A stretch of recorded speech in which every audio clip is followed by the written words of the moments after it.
L'émission L'Entretien vous est présentée grâce au soutien de notre sponsor et partenaire Amana Assurance. Amana Assurance, assurance de personnes, prévoyance, santé et voyage. www.amana.dz. Amana Assurance, ليكم والعزاز عليكم.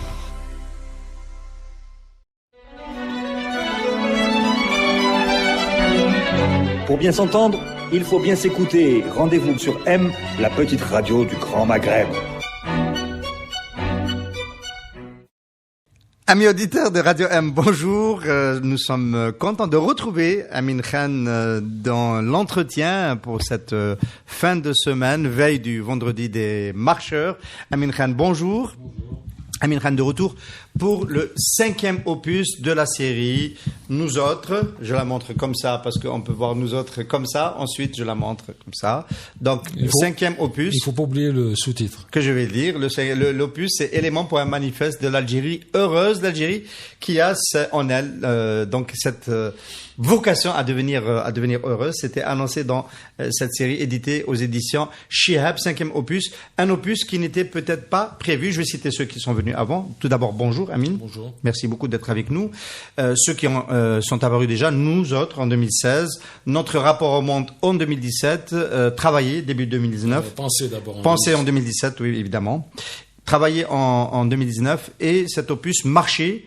On le devine un petit peu, il n'était pas prévu pour cette année. Exact. Et il déboule dans le paysage. Exact. Alors, qu'est-ce qu'il y a eu de nouveau dans cet opus Marché?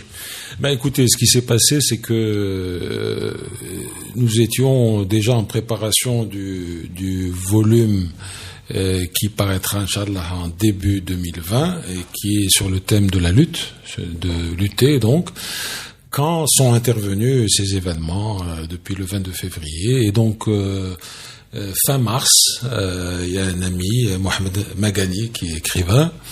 On prenait un café dans le coin et qui me dit « Tu devrais faire un volume dédié à ce qui se passe actuellement. » Et je lui dis « Oui ». Il me dit « Mais c'est un peu difficile parce que pour que ça ait la pertinence, il faudrait que ça se fasse vite. » Bon, peut-être qu'à l'époque, on pensait que les choses n'allaient pas se dénoueraient plus vite.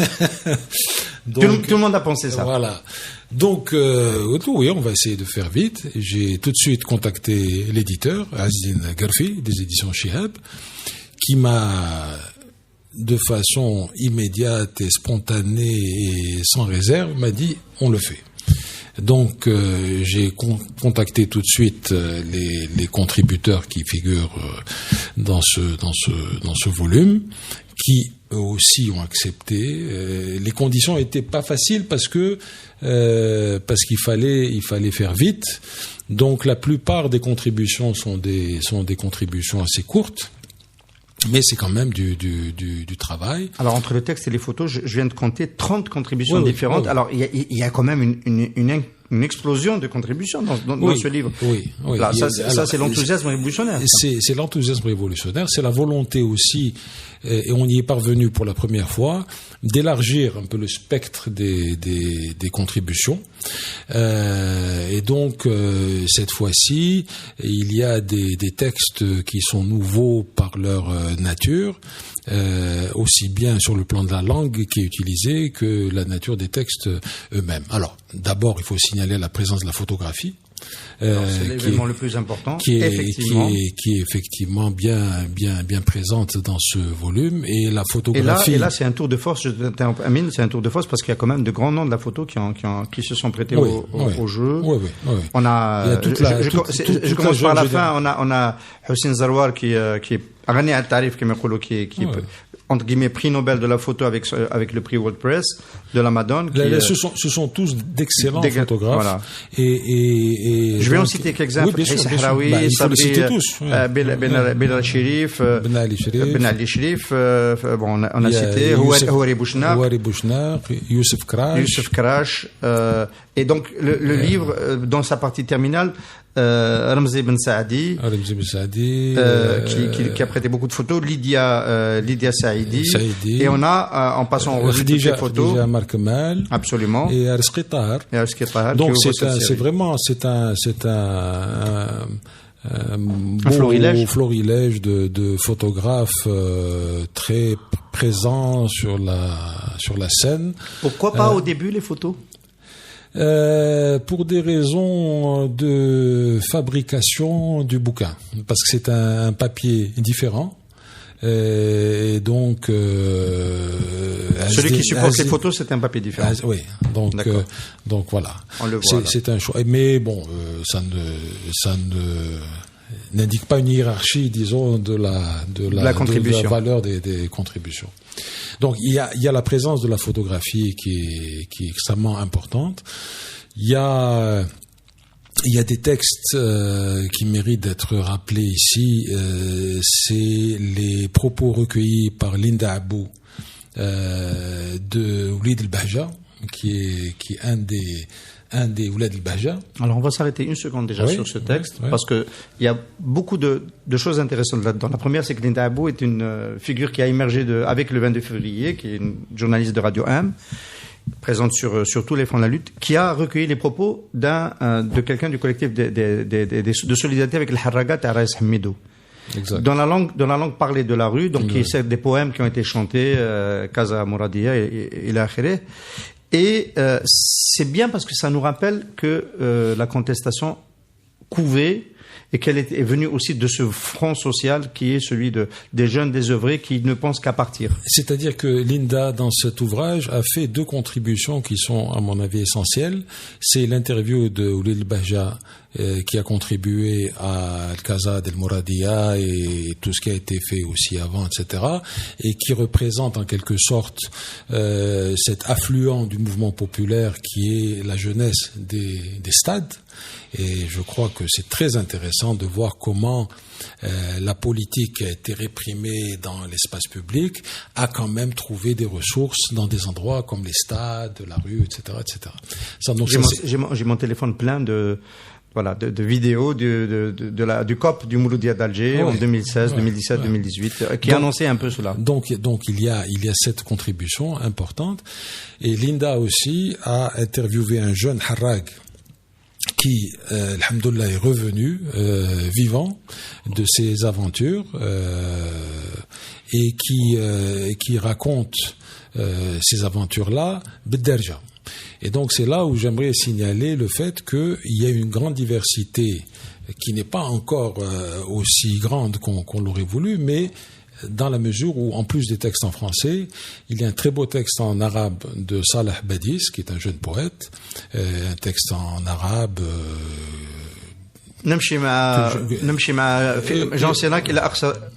Voilà, donc c'est un très beau texte. Il y a un texte b'derja, donc les propos de Mohamed Tajdid par Linda Abou. Il y a un texte en anglais qui m'a personnellement beaucoup touché, parce que c'est une jeune femme qui vit actuellement à Berlin, mais qui a quitté l'Algérie avec ses parents dans les années 90, alors qu'elle avait 4 ans. Donc elle a grandi là-bas, et elle nous donne un beau texte en anglais, qu'elle a écrit à la suite parce qu'elle est venue pour les manifestations ici, et elle en a profité pour rendre visite à sa grand-mère à Tezmalt, et donc elle raconte ça de façon concise mais très émouvante. Alors, sur la nature des textes, il y a des textes poétiques, il y a des textes plus journalistiques, il y a aussi des textes d'analyse. Alors, il y a des textes importants sur le plan de l'analyse juridique. Celui de Mouloud Boumrar m'a en particulier capté mon attention, parce que Mouloud Boumrar prend le temps de nous expliquer pourquoi nous sommes dans la fraude à la Constitution. Absolument. Depuis plusieurs mois, et que il déconstruit le discours qui veut être un discours légaliste, celui de l'armée, celui du chef d'état-major, qui dit respectons la Constitution jusqu'au bout, pour montrer comment cette Constitution en fait a été fraudée dans notamment l'activation de l'article 102 et ce qui a suivi depuis. Oui, c'est un article qui est irréprochable sur le plan de la logique scientifique et de la connaissance que Mouloud Boumrar, qui est professeur de droit public, dans ce propos. Et c'est extrêmement utile d'avoir de toute façon, on a vu qu'à l'occasion du 22 février et dans les semaines qui ont suivi, les Algériens, toute origine confondue, ont fait irruption sur la scène politique. C'est-à-dire que les gens se sont réappropriés le langage politique, les débats politiques, y compris les subtilités sur la Constitution, etc., etc. Donc là, dans ce volume, il y a des repères, disons, scientifiques sur cette question de la Constitution. Donc il y a le texte de Mouloud Boumrar qui est extrêmement important. Il y a un texte aussi de Mouannis Bekkari qui est extrêmement utile parce qu'il dit ce qu'en essence est une constitution.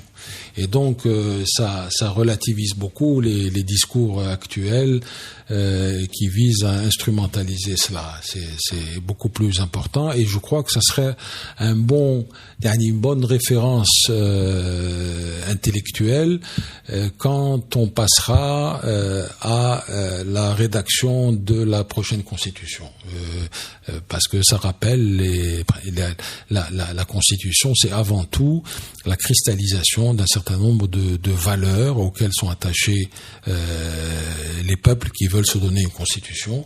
Donc ce n'est pas simplement une collection d'artifices juridiques qui sont utilisés par les pouvoirs à leur convenance. Il y a un beau papier aussi de Fariel Aitou Yahya dans le même registre qui parle de la reconquête de la légitimité. Donc, à travers justement ces processus de constitution, etc. Comment on fait la collection de nous autres pour réunir autant de talents rapidement, aussi vite C'est un modèle économique qui fait que... Je procède par cercle concentrique. Donc la plupart des gens sont soit des amis. Il y a des gens qui ont contribué par le passé.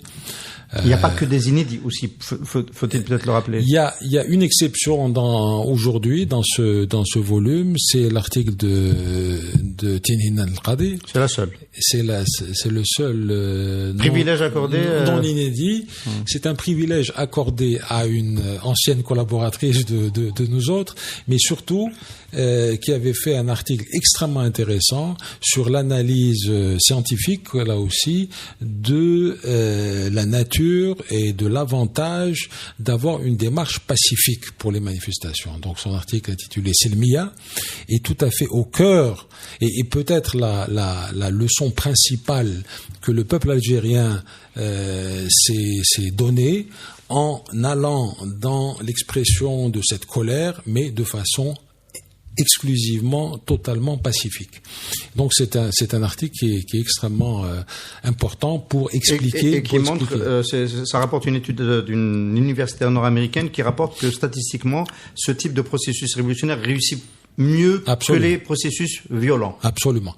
D'autant plus que, et là c'est un avantage supplémentaire de la démarche des Algériens, c'est que nous sommes présents en grand nombre. Donc, on dit 1/6 de la population garantit le succès d'un mouvement révolutionnaire. S'il y a 1/6 engagé. Et là, nous sommes au-delà.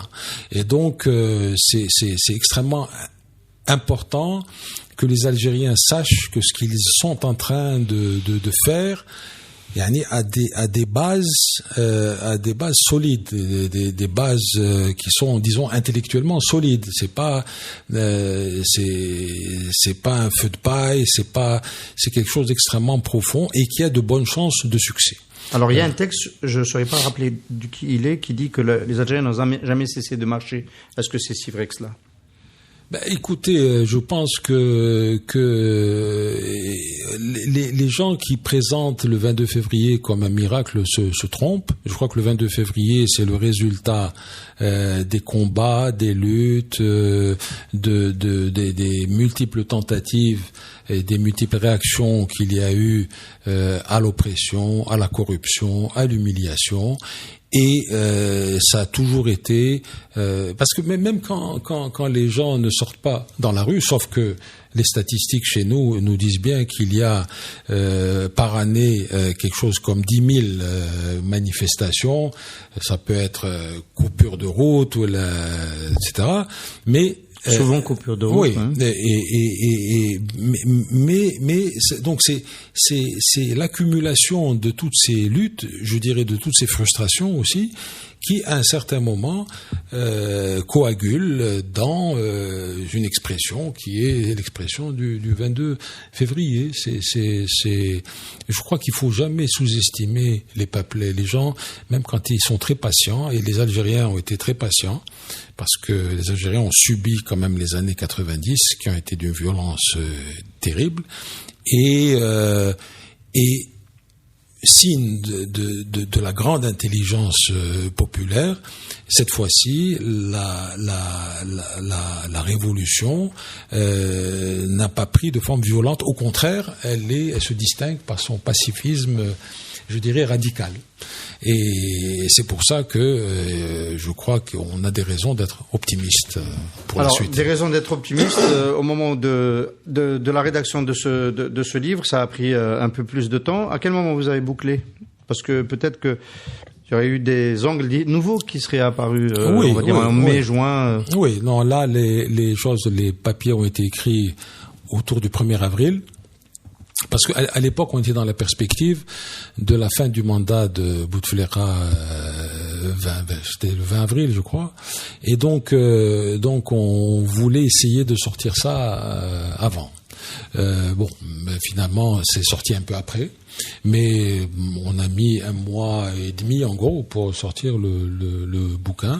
Je rappelle pour les amis auditeurs, on n'a pas fait jusqu'à maintenant, la très grande diversité, la très grande richesse des contributions. Linda Abou, Frial Aïtou Yahya, Salah Badis, Monis Bekari, Sabri, on a cité les photographes tout à l'heure, Mouloud Boumrar, Akram Belkaïd, qui nous a gratifié aussi d'un papier politique extrêmement intéressant, Myriam Belkaïd, Mustafa Ben Fodil, je vais revenir sur Mustafa Ben Fodil, Sami Ben Mehdi, Farid Chawi, le docteur Saïd Jaffa, Tinian Al-Qadi, Amin Khan, Rim Khan, Mohamed Magani, l'écrivain à qui on doit un peu l'idée d'avoir déclenché tout cela aussi vite, Maya Wabadi, Amal Wissa, Oulad Blahja, Oulad Blahja, grâce à Linda Ambou, Najib Sidi Moussa, qu'on a eu le plaisir de recevoir ici à Radio M, Mohamed Tadjit, Idriss Terenti, et le photographe que j'ai cité déjà, Hossein Zerouaou. J'ai dit que j'allais revenir sur Mustafa Ben Fodil. Mustafa Ben Fodil nous fait, quand on marche, on scande des noms, des slogans,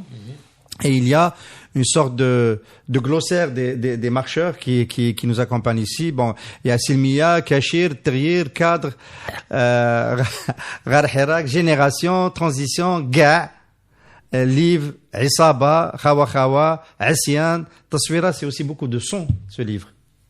Oui, parce que justement l'approche de Mustafa Ben Fodil, ça a été de capturer justement les sons, les slogans, etc. Ce qui était aussi dans les pancartes, les post-it, etc. Et ce que je pense avec d'autres aussi, c'est que ça a été, c'est cette révolution, c'est aussi une insurrection esthétique, c'est-à-dire que les Algériens font la démonstration que contrairement à l'image qu'on a voulu en donner, ce sont des gens qui sont attachés, disons, à la beauté, à la poésie. Il y a une inventivité, une créativité extraordinaire. Et quand on voit la façon dont semaine après semaine les slogans se renouvellent, mais tout en collant vraiment à la réalité, aux subtilités de la réalité, parce que c'est pas évident, et les médias ne nous aident pas beaucoup souvent à y voir clair. Donc il y a une intelligence populaire qui s'exprime de cette façon-là. Donc il y a la dimension révolution esthétique, à mon sens, il y a la dimension révolution morale, et bon, en plus évidemment de la dimension politique qui s'affirme et qui se raffermit de jour en jour. Je pense que aujourd'hui on est à un stade d'ailleurs où il y a des choix qui devront être faits, et parce qu'il y a une échéance qui approche, celle du 9 juillet. Alors, pour faire le lien avec cette échéance-là, est-ce que l'opus qui viendrait entre marché Et la suite, c'est lutter. Mais bon, on peut faire passer aimer avant lutter, peut-être, parce qu'on lutte déjà. Aimer, c'est prévu pour 2021. 2021. D'accord. Est-ce que ce serait pas un opus de nous autres qui s'appellerait dialoguer? Parce qu'en fait, c'est ça le grand chantier qui nous attend aujourd'hui. Nous sommes le 20 juin, pour rappeler, cette émission est enregistrée le 20 juin. Et il y a des propositions de dialogue qui viennent pas directement du Hirak, mais à la périphérie du Hirak, une partie de la société civile, une partie de la classe politique qui commence à sortir avec des feuilles de route qui proposent le dialogue sous certaines conditions. Est-ce que c'est pas aujourd'hui cela, le vrai challenge qui nous attend après avoir marché? Écoutez, quand on dit dialogue, en fait, ce qu'on dit, c'est que on entre et on assume la politique. La politique, c'est ça. C'est des échanges d'idées. On essaie de se convaincre mutuellement. C'est aussi des affrontements d'ordre politique, donc non violents, mais par des idées, des conceptions, des propositions. Et là, je crois qu'on est entré dans cette phase. Il y a des offres de dialogue dont on peut penser ce qu'on veut, qui viennent du pouvoir. Il y a aussi des propositions qui viennent de différents endroits de la société. Et tout cela, indépendamment de ce qu'on peut penser de la nature de chaque proposition, traduit une volonté des Algériens, premièrement, de se réapproprier la politique, donc de trouver des solutions politiques à un problème politique. Et ça, c'est extrêmement positif en soi. Alors maintenant, il se trouve que on est dans un terrain qui a été dévasté pendant plus de 50 ans par la dépolitisation active qu'a fait le régime. Est-ce que c'est ça le premier handicap? Dévastation? En installant des institutions fictives, et donc il y a eu une dévalorisation de ce qui est la politique. Aujourd'hui, il y a un rattrapage à faire, et on le voit quand on participe aux discussions, que ce soit dans le cadre organisé, par exemple, de la conférence de la société civile ou ailleurs, qu'il y a des difficultés qui sont dues à la nécessité de construire, je dirais pas de reconstruire, mais de construire les instruments politiques de ce débat. Et là, il y a une double difficulté. Il y a le fait que, effectivement, en tant que société, on n'est pas préparé à cela. Et de plus, on doit faire face à une situation qui est inédite, qui est unique. Mais c'est vraiment pas par chauvinisme que je dis ça. Il y a une situation unique. Unique qui se caractérise par l'avantage, l'absence des cadres des deux côtés, des instances de médiation, parce que les partis politiques qui en relation défiante aux partis politiques, les associations, le mouvement populaire qui ne veut pas se donner directement des représentants de peur qu'ils soient récupérés. C'est cela le caractère unique. Cela est dû, pas seulement ça, mais tous ces problèmes que vous citez sont dus au fait que précisément le régime, qui est un régime autoritaire et rentier, s'est affublé d'un appareil politique qui est fictif. Dans ce jeu-là, dans cette pratique de plus d'un demi-siècle de fiction politique, nous en sommes arrivés à une situation où l'État lui-même s'est vidé de sa substance. C'est-à-dire qu'aujourd'hui, l'État est à construire. L'État aujourd'hui n'existe pas. Les gens confondent souvent État et administration. Non, l'administration c'est un instrument de l'État. L'État c'est quoi? C'est des institutions gouvernées par le droit et par des règles qui s'appliquent à tous. C'est des institutions pérennes, c'est des institutions qui n'ont pas à s'embarrasser des pratiques ou des fantasmes des uns et des autres. Or là, c'est de cette période qu'on essaye de sortir. Je disais, j'ai parlé des aspects négatifs ou des obstacles. Sur la colonne positive, disons, il y a le fait que ce mouvement populaire est absolument extraordinaire et qu'il a mis la barre assez haut pour que les élites soient aidées dans leur travail de rattrapage. Alors la barre qu'il a mise, c'est quoi? Elle est assez haute, c'est quoi? Moi, je pense que un mouvement qui fait la preuve qu'il est un mouvement réellement populaire, dans la mesure où ce sont quasiment toutes les catégories sociales qui s'y retrouvent. C'est un mouvement qui est massif. Donc, quand vous avez plus de la moitié de la population qui manifeste, que ce chiffre correspond à la quasi-totalité du corps électoral, c'est extrêmement significatif. C'est le deuxième, enfin le troisième critère, c'est que ce mouvement et d'essence démocratique. C'est-à-dire qu'on a vu que, alors qu'il y a toutes les tendances politiques et idéologiques qui sont présentes, la revendication n'est pas la promotion des agendas partiels des uns et des autres. La revendication que l'on retrouve à travers tout le mouvement populaire, c'est le départ de ce régime et l'instauration d'un régime démocratique, d'un état de droit qui permettra, à ce moment-là, quand les choses seront en place, qui permettra l'expression politique, idéologique des uns et des autres. Alors, les Algériens ont fait la preuve de leur maturité et ont fait la preuve qu'ils méritaient un tel système. C'est-à-dire qu'ils sont capables de mettre en place et d'agir et de fonctionner dans un système démocratique. Alors, pour résumer, le peuple en avance, les élites en arrière, et le rattrapage ne s'est pas encore enclenché? Non, je pense qu'il est en train de se faire, mais Fatsa Mazal, le peuple est en avance. C'est une situation paradoxale, c'est une situation d'ailleurs qui n'est pas infréquente dans notre histoire. Souvent, le peuple, pour des considérations qui seraient trop longues d'expliquer ici, se retrouve poussé à prendre des décisions par l'intermédiaire de certaines personnes qui sont des représentants de ce peuple, même si elles n'ont pas été élues, etc., qui reflètent non seulement un état de maturité, de conscience politique, mais qui reflètent aussi une nécessité historique. Et je crois qu'on est dans cette situation. Alors c'est quand même, pardon Amine, c'est quand même une situation un peu délicate, parce que on a bien compris que le peuple va placer la barre très haut, qu'il a montré qu'il méritait de vivre dans un état de droit qui garantit et protège ses libertés. Incontestablement, il l'a démontré.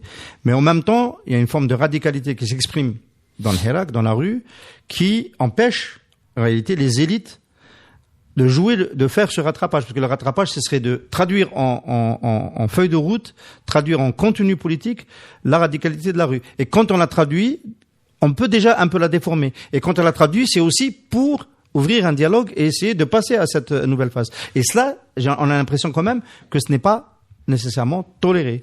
Écoutez, moi je ne vois pas de radicalité dans les revendications du Hirak. Là. C'est même pas trop. Non, ce n'est pas de la radicalité. Je pense que c'est de la lucidité.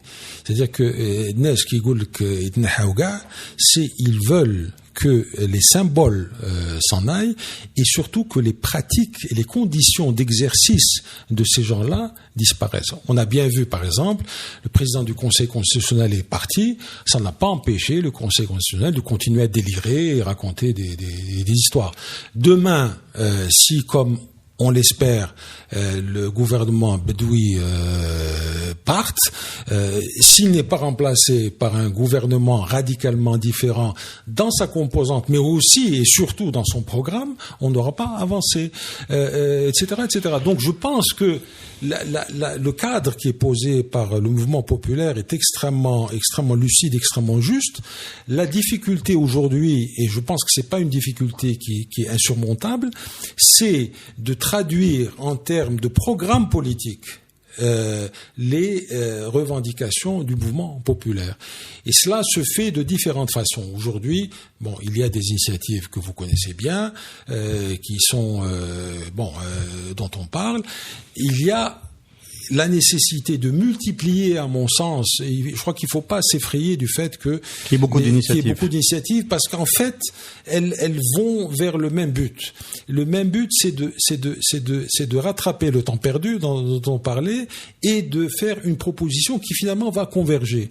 Et aujourd'hui, quand on y réfléchit un petit peu, on se rend compte que les solutions existent. Elles sont pas difficiles à trouver. Il faut effectivement de la volonté politique et il faut que le pouvoir admette, et notamment le pouvoir incarné par l'armée, qui est le cœur du pouvoir, que ce pouvoir admette que le régime qui est défaillant de toute façon et qui est en échec et qui a mis le pays en échec doit partir et qu'il doit être remplacé par un processus de construction d'un nouveau régime et cela, à mon sens, passe par l'instauration d'un nouveau gouvernement doté de toutes les prérogatives pour changer les lois, créer les conditions médiatiques, politiques, administratives, institutionnelles, etc. Citoyennes pour préparer l'élection, la tenue d'élections démocratiques, et cela inclut des élections présidentielles, des élections législatives, des élections locales, etc. Je pense que cela est tout à fait faisable pour peu qu'il y ait la volonté et pour peu que des garanties soient posées. Je pense que le peuple est très raisonnable. Les garanties peuvent être apportées, que cette période de transition ne sera pas une aventure sans fin, mais qu'elle peut être limitée solennellement et clairement à une période d'un an, de 18 mois, et que l'action du gouvernement, les prérogatives du gouvernement seront aussi déterminées de sorte à ce que précisément, on ne sorte pas de ce cadre qui est un cadre de préparation des élections démocratiques qui nous permettront à ce moment-là de s'engager dans la grande affaire des grandes réformes dont le pays a besoin. Dans le pays a besoin. Amin Khan, une dernière question. Oui. Le peuple est sage, il est très sage, on peut être d'accord sur cela. Est-ce que les responsables dans le pouvoir, notamment les militaires, parce qu'on a dit que la colonne vertébrale du pouvoir était l'armée, vont trouver des traces de cette sagesse en disant marcher, voilà, dans cet opus? Ou est-ce qu'il va les effrayer? Non, moi je pense que tout ce qui est bon à lire, il faut le faire. La démarche de nous autres d'ailleurs, ce n'est pas autre chose que de permettre au plus grand nombre d'Algériens d'accéder à la connaissance. Connaissance n'est jamais parfaite, et je pense. Mais c'est seule la connaissance qui nous permet de dépasser, notamment, puisqu'on parle de la situation politique actuelle, de dépasser les malentendus. Souvent, les gens, et ça c'est dû à la dépolitisation et à l'effondrement de l'université, etc., souvent les gens parlent de choses et il y a des malentendus. C'est-à-dire que, voilà, on parle de... Je témoigne, on a dans la conférence nationale rencontré des gens qui pensaient que la transition, c'était le non-État, l'absence de l'État, voilà. Et le pensaient de bonne foi. Absolument, absolument. Les gens, il y a des peurs qui s'expriment, etc., qui sont dues à des malentendus. Les gens ne connaissent pas certaines choses. Il y a aussi une déficience que je rappelle à chaque fois que je peux, c'est la déficience dans la connaissance de l'histoire. C'est-à-dire que si on connaissait notre histoire, je parle pas de l'histoire du monde, mais si on connaissait notre histoire de meilleure manière, on pourrait s'éviter pas mal d'erreurs et pas mal de malentendus. Aujourd'hui, je crois que objectivement, rien n'empêche les Algériens de se mettre autour d'une table et de dialoguer, comme vous l'avez signalé, sur une base saine et pour préparer un avenir auquel ont droit les Algériens, c'est-à-dire un avenir de démocratie et de liberté. Amin Khan, merci beaucoup. Merci d'avoir présenté avec nous ce dernier opus de Nous Autres. Merci. L'émission L'Entretien vous est présentée grâce au soutien de notre sponsor et partenaire Amana Assurance. Amana Assurance, assurance de personnes, prévoyance, santé et voyage. www.amana.dz. Amana Assurance, lekum ou des azalekum.